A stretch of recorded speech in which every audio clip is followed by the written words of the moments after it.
who did anything to share in getting our reports ready and presented to SACS CLC in getting our warning lifted.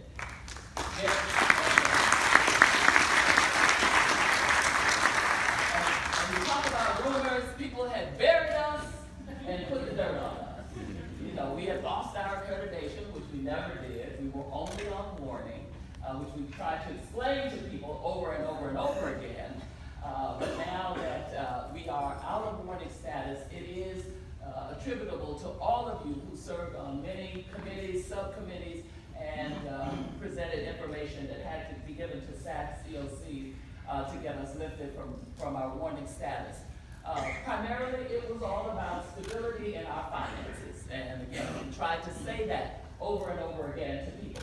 Our academic programs were never in question.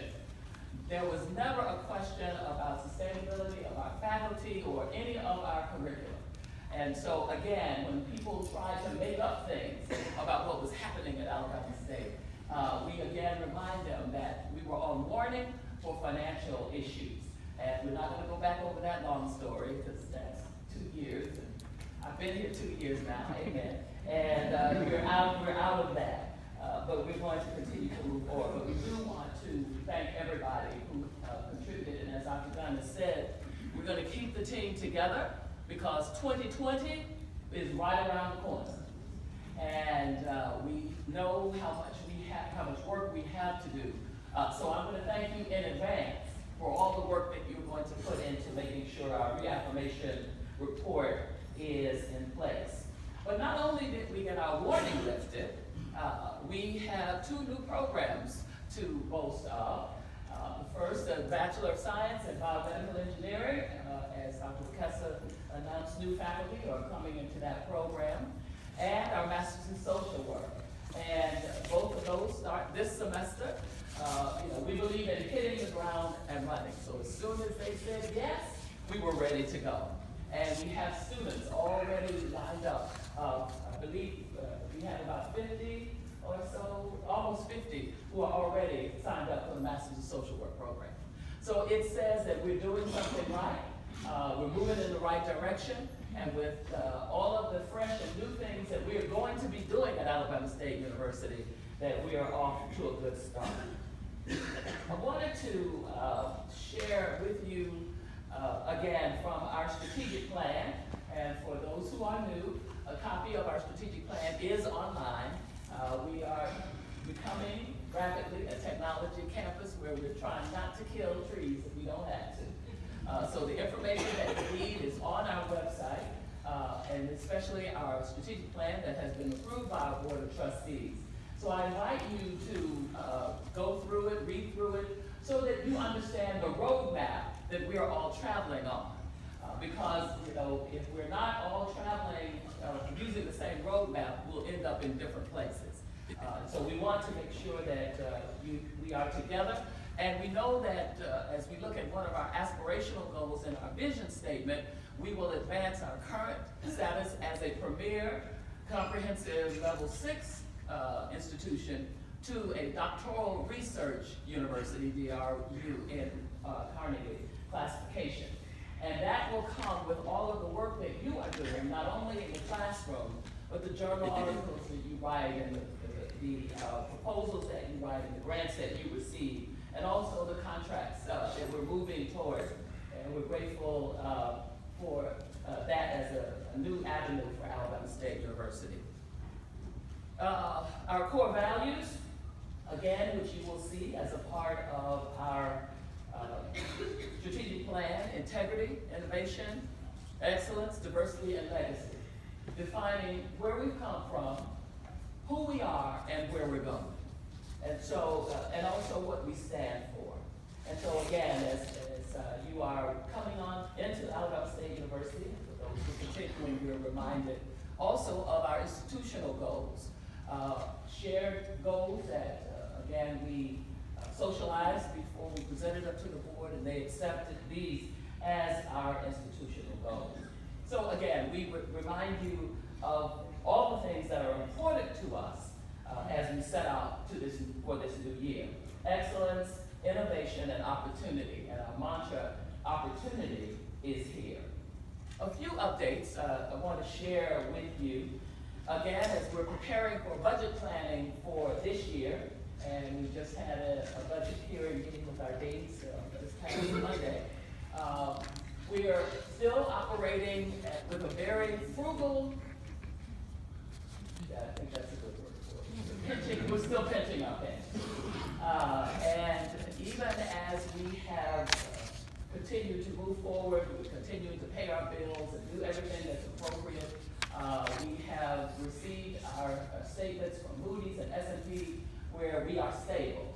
We have stopped the hemorrhaging and we're not going down any further. So being cast into stable life is good news. And at some point, we will start going up. And so as we start planning the budget for this academic year, part of what we receive to finance the university comes from the state. And we receive our state appropriation. But I need to just explain to you something that happened. The governor gave us an increase of $540,000 to our state appropriation.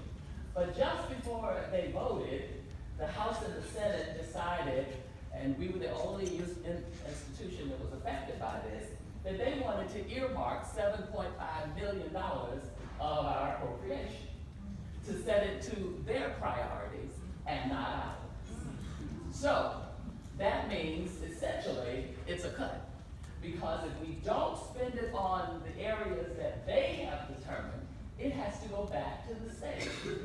Thank you very much. And so all of the things that we know we must do, fixing the roof, bringing our classrooms up to smart classroom capability, all of the repairs that we need to do, that we knew we could do with that $7.5 million. We're just going to have to kind of slide them over, hopefully, into next year. But I wanted to let you know that because I know we continue to ask for funding for professional development, for travel to conferences. All of that was money that was supposed to be used for that. We will continue to fundraise and try to make sure we have money. But I just want you to know that when sometimes you're asking for things and make it a pushback because we don't have it, and you say, well, we got the state appropriation. Well, yes, we got it, but $7.5 million are in priority areas that are not those that we consider important as a part of the university. So I just wanted to share that with you. But we will move around that. They've already tried to say what we can and cannot do, and we've demonstrated what we can do at Alabama State University. So we're going to make it. Just want you to be informed. That's all. Not worried, just informed. Enrollment is up, which is a good thing. However, we don't have enough housing. And I know somebody's been calling you because they call me every day. And I think they think I'm going to snap my fingers that there's going to be a new residence hall right out there tomorrow. It doesn't quite work that way.